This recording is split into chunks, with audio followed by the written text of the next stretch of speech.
Welcome back to Solo Marvel Champion. This is the third video in my favorite cards from each hero series. Today we're looking at Galaxy's Most Wanted and Wave 3. That takes us from Groot through Venom. Let's start with Groot. Groot is a lot of fun. I haven't played him as much as I should. I think I will maybe after I'm done with my SPDR series. And after my Phoenix game, I might go back and do some more Groot play, because I really do like Groot. You know, being able to manage his counters is a fun little mini game. I kind of liken that to Collector 1. I like playing Collector 1 because I have to manage the collection. I like playing Groot because I think it's a fun little mini game trying to manage his counters. For that reason, I typically play him in Justice, just to jack up his defense so that I'm not losing growth counters to soaking damage. There are two really great cards in here for attacking and thwarting. That's I Am Groot and I Am Groot. 3-cost superpower thwart event. Remove threat from a scheme equal to the number of growth counters. And I Am Groot. 2-cost superpower attack event, deal damage equal to the number of growth counters. So both of those can be really strong, and there are plenty of tools in Groot to get growth counters. His alter ego action is just place 2 growth counters. That's quick and easy. Fruition is an action. You can play that in alter ego or hero, place 2 growth counters. Root Stomp is fun. Deal 5 damage to an enemy. If it defeats that enemy, place 1 growth counter. And then his Fertile Ground support. Exhaust it, place a growth counter, and draw a card. That is another alter ego action. So there are plenty of ways, in my opinion, to add counters to Groot. And I don't usually like to spend them if I don't have to. But all of his upgrades are interesting as well. Note that they're all superpowers too. When Groot makes a basic thwart, remove a growth counter and he gets +1 thwart. Now 1 for an extra 2 thwart, I think I just said +1 thwart, but 1 for an extra 2 thwart is really powerful. Remove 2 to ready. That might be really good too. Attack, remove 2 growth to ready. I don't know that a ready is worth 2 growth, but maybe it is depending on the situation. Vine Shield, I think this one is definitely worth 1 counter because this 1 counter adds 3 to your defense. When he defends, remove 1 growth counter. He gets +3 for that attack. So I think that one is definitely worth it. And Vine Spiked, remove 1, he gets +2 for that attack. 1 for +2 attack is probably worth it as well, but of those, I really think Vine Shield is my favorite. And that's primarily because I like to play him in protection and perfect defense. Being able to spend 1 of those counters to get an additional 3 defense is huge. That gets you up to 6. If you have an armor, he's up to 7. If you want to play any of the defense events, that's up to 9 or 10. And that helps you manage those counters. You're not going to be losing those counters to taking damage. And I think there are just enough of these cards that add a counter that spending 1 every once in a while to gain 3 defense is totally worth it. I have to pick a favorite though. My favorite in his kit is I Am Groot. 2-cost attack. It is a superpower. Deal damage equal to the number of growth counters on Groot. Of course, what you're trying to do with this card, and maybe you can chain both of them together because you do have 2 copies. What you want to do with this card is build up those counters, defeat the first stage of the villain, go into the second stage, deal 10, maybe deal 10 more. So that is a really fun card. That is my favorite card in Groot. Next, we're going to go to Rocket Raccoon. If you've been watching my channel for a while, you probably have seen my favorite matchup video. Favorite matchup is Rocket in Aggression versus Ultron.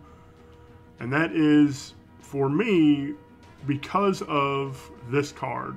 His Murdered You ability on his hero side. Response after you deal excess damage to an enemy, draw one card. That is huge, and that is fantastic against Ultron. It's good against any enemy, but so good against Ultron because you have your rocket launcher, which will just deal 2 damage to the villain and each minion. So that's going to knock out those 1 HP drones with excess damage and let you draw a card. I absolutely love this ability, and even if you go down to Alter Ego, discard a tech you control, draw 2 cards, that's great too. Primarily because of the way these cards work. You know, these don't have uses. It enters play with 2 charge counters on it. So cards with uses, once they're empty of their counters, they get discarded. But his tech do not do that. It's not uses 2 charge counters, it is just enters play with 2 charge counters. So that means a couple things. You know, number one, you can get this above 2 charge counters. His battery packs, there they are. His battery packs exhaust this, move a charge counter from this to a tech you control. You can move one from here onto that cannon, and now it has 3 counters.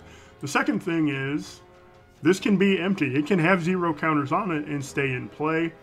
That is good, number one, because you can use a battery counter to put that up to 1, but you can also leave it in play until you choose to discard it to gain 2 cards.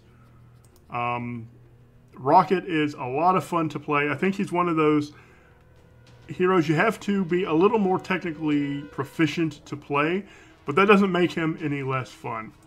For me, though, my favorite cards is his hero card because of that Murdered You ability.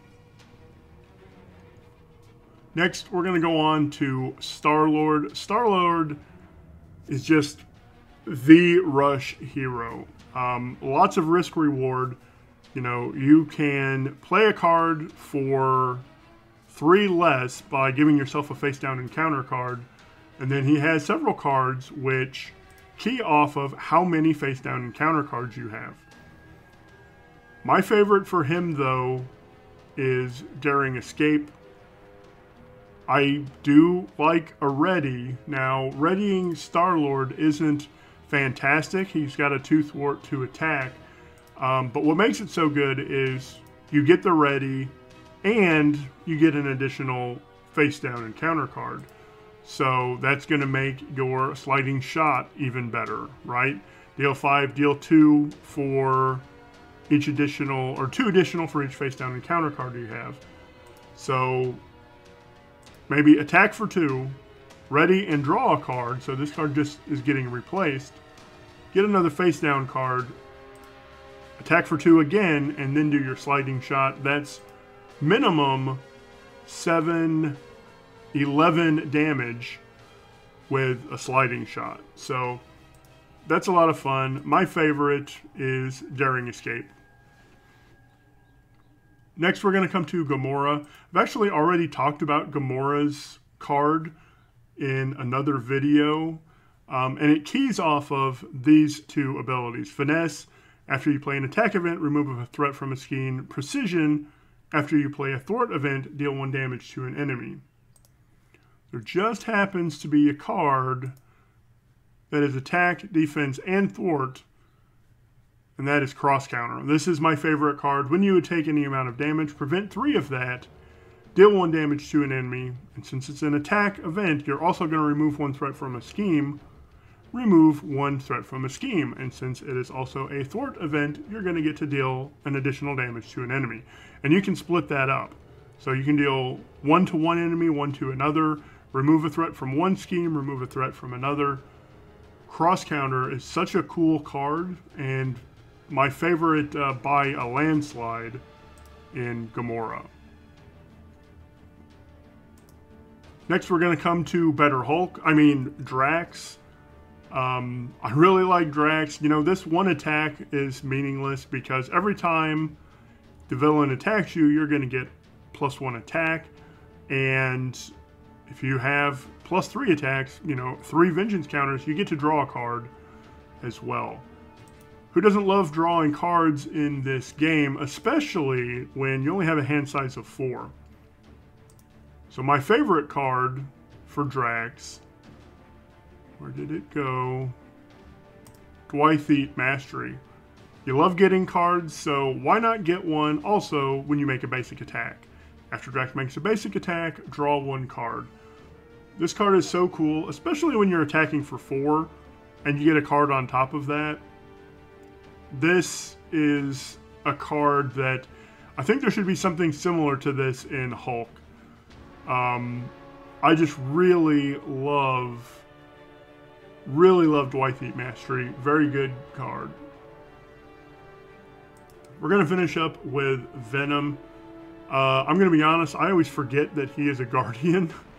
So when I was starting this list and pulling these cards up, I was like, oh yeah, he's a Guardian. He was in the Guardian wave. Venom is a lot of fun. He is a hero that I've only played a handful of times. He's another one that I want to go back and play a little more often just to get more familiar with him. He's got a lot of fun cards. This Project Rebirth, exhaust it, either draw a card or heal 3 from Flash Thompson. That's huge. You know, sometimes you want that additional healing. Sometimes you want that card. He has a recovery of 4, so you can flip down to Alter Ego, recover for 4, and heal 3 with Project Rebirth. That's huge. Recovery basically of 7 is fantastic. I think there are a couple cards in here that I think they got the resource symbol wrong on. If you're playing aggression, you're probably, I shouldn't say probably, you may have martial prowess, which is going to generate a physical resource for an attack event. But this savage attack, deal 5 to an enemy. If you paid for this using only energy, this attack gains overkill. But I think this card would have been way better if this said using only physical resources. Where is the thwart event? Grasping Tendrils. When the villain initiates an attack against you, cancel that attack. If you paid for this using only physical resources, stun the villain. And I said thwart, I meant defense. You know, the defense upgrade, which the name escapes me at the moment, generates an energy resource for a defense card. So I think this should have been, if you paid for this card using only energy resources. But that's not the case. But because of that, neither of those cards is my favorite. I like Behind Enemy Lines. I've talked in previous videos in this series about loving Stun and Confuse. 2-cost event, thwart, remove 3 threat from a scheme. If you paid for this card using only mental resources, confuse an enemy. Doesn't even have to be the villain. Of course, most of the time it's going to be the villain, but that can be any enemy. So that is a lot of fun for me, being able to confuse. And then, you know, you remove 3 threat from the main, say. It doesn't have to be the main, it can be any scheme. Remove 3 threat from the main, confuse the villain, flip down, recover for 4, and heal 3 damage. So much fun, and he is definitely another hero who I want to go back and build for again. I think I played exactly 3 games with him, and all 3 of them were his pre-con deck, but I do want to go back and build him again Behind Enemy Lines is my favorite card in Venom. So that was Galaxy's Most Wanted through Venom. Those are my favorite cards. Tell me in the comments what your favorite cards are.